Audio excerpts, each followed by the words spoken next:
Hi everyone, my name is Draazi. Welcome to Necromunda Underhive Wars, and more specifically, D.I.E in the Underhive. Necromunda Underhive Wars is a video game developed by Games Workshop and Rogue Factor Entertainment, published by Focus Home Interactive. It was released on PC, PlayStation 4 and Xbox One in September 2020. The game is based on the Games Workshop tabletop skirmish miniature game Necromunda, which was brought to market in 1995. The game is situated in the Warhammer 40k universe and aimed to bring the large-scale battles of 40k to a smaller, skirmish-style game. I was 21 at the time, and me and my college friends played this a lot back then. In Necromunda, players take a group of gangers working for one of the major houses of Hive Primus on operations into the Underhive, a sprawling maze of decrepit and thriving semi-industrial locations situated below the Hive world. I must admit that I lost track of the game after college, and didn't even realize it had seen a relaunch in 2017 under the title Necromunda Underhive, until I saw the announcement for the video game release, which immediately sent me on a trip down memory lane, and I added the game to my Steam library pretty much the day it was released. I played it for hours in the following days and liked a lot of what I was seeing. Regrettably, there were also quite a few things I didn't like that much. The game was plagued by quite a few crashes and bugs, and when it wasn't crashing, it became abundantly clear that the AI needed a lot of work before it would be able to challenge any halfway decent player. AI gangers would run into scenery and just keep trying to run through it without even trying to jump over an obstacle that was only knee-high. They would plant explosive traps to just run in and trigger them on their next turn. They would grab mission objective items, completely ignoring enemy fighters standing right next to them, ready to take them out. In short, the AI was a bit of a mess. A couple of weeks ago, an update was released that claims to have improved the AI performance. So I've been meaning to get back into the game to check out how much of an improvement we're talking about. And that is exactly what I'll be doing in this series. But rather than just trying out the game again, I've decided I'll also be testing and trying a fan-made rules adaptation for the game, called D.I.E or D.I.E in the Underhive. This is a project created by my friend and favorite YouTube and Twitch content creator GamekNight, with some help of his community. I'll put links to his YouTube and Twitch channels in the description below. I'll admit to being a little proud that some of my recommendations have made it into the current rule set. And for the rest of this video, I'll give you guys some explanation of the rule set as it currently stands. Keep in mind that this is the very first published version of this rule set and is still a bit rough around the edges, and things may change based on feedback as more people start to actually play it. So, first and foremost, why this D.I.E in the Underhive rule set? The D.I.E in the Underhive rule set has been created in the spirit of the D.I.E in Mordheim rule set GamekNight created a long time ago, and which he and others still play quite often these days. Just look at some of the playlists on his YouTube channel and watch a few episodes. I'm sure you'll be as hooked as I am. But that doesn't actually answer the question why. The answer is easy actually. There are two reasons. Firstly, the game as is just too easy, so a couple of changes were made to make things a lot harder on the player. And secondly, the biggest thrill of a Mordheim playthrough is a constant threat of failure, meaning the end of your playthrough. This is completely missing in Necromunda, and the D.I.E in the Underhive rule set aims to bring that thrill into the game by linking failure to comply with house requests to actual failure and consequences, which the game as is doesn't do. Well then, let's get into some of the rules. Starting with gang creation. Players choose one of the major houses. Goliath, Escher and Orlok are currently in the game, but expectations are that the fourth house, the Van Saar, will be added in December 2020. The player then creates a gang working for that house.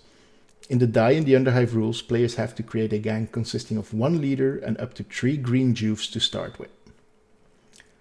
Then we're moving into gang management.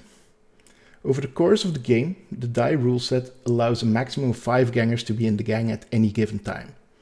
This deviates from the standard game as that allows for the player to have reserve gangers and or leaders in their roster.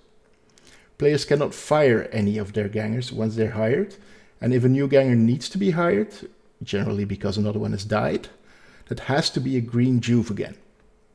Gangers can also only be equipped with equipment, so weapons, armor and consumables, equal to or below their gang tier. The gang tier is a concept introduced by the D.I.E ruleset that doesn't exist in the standard game. It is calculated by adding up all the individual ranks of the gangers and dividing the total by 5, rounding down.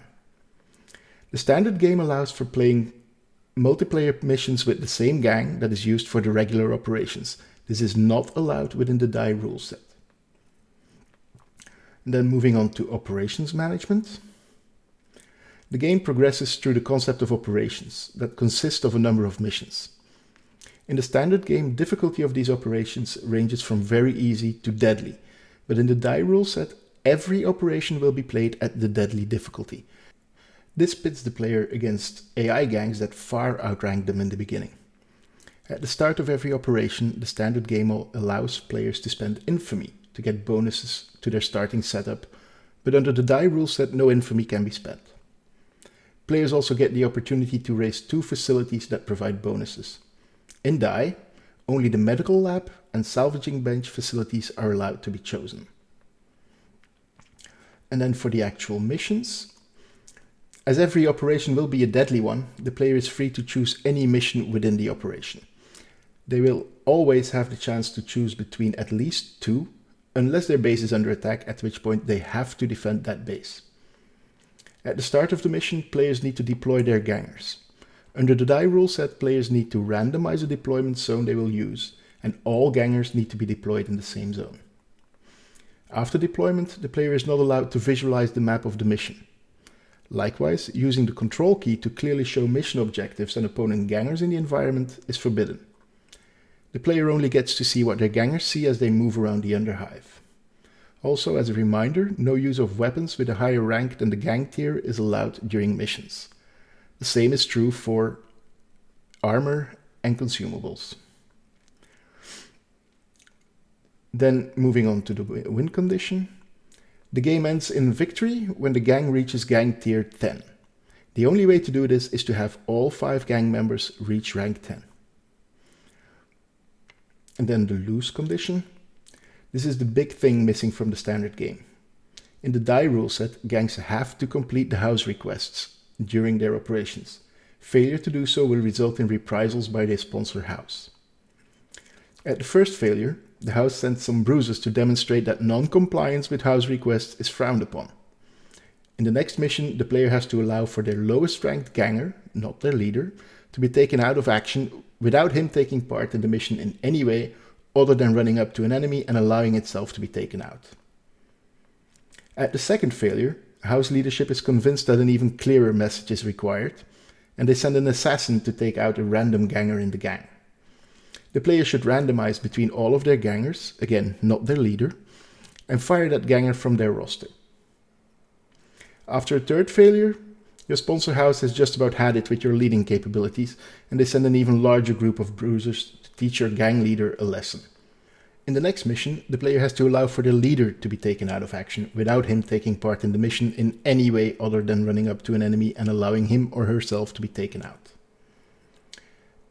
It's important to note that we're currently still trying to establish whether the measures for second and third failure shouldn't be inverted.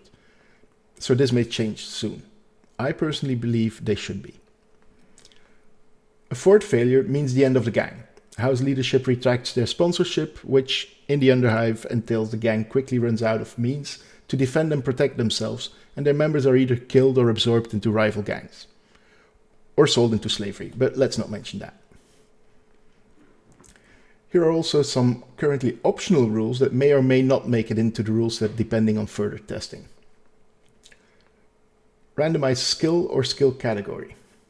I plan on using this optional rule in my playthrough, as I feel it is very close to tabletop rules to randomly determine the available skill category and then choose one of the available skills within that category. Randomize ganger and leader career, both at creation and when hiring new gangers. I will not be using this rule as I feel adding this level of RNG to an already daunting endeavor is a bit too much. I did do a couple of random rolls to see what this could give.